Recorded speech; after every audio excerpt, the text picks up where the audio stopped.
ఓం శ్రీకృష్ణ పరబ్రహ్మణే నమః. శ్రీమద్భగవద్గీత అథ షష్ఠోధ్యాయః. ఆత్మసంయమయోగః. శ్రీభగవానువాచ. 6వ అధ్యాయము 1వ శ్లోకం. అనాశ్రితః కర్మఫలం కార్యం కర్మ కరోతి యః స సన్యాసీ చ యోగి చ న నిర్జ్ఞర్న చాక్రియః. శ్రీకృష్ణ భగవంతుడి తనను, ఓ అర్జున,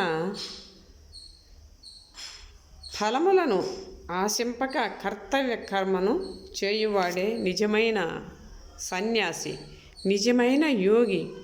అంతేకాని అగ్నులను వదిలినవాడు కాడు, పనులను మానినవాడు కాడు. ఓం హరి ఓం. జై శ్రీకృష్ణ పరమాత్మకి జై.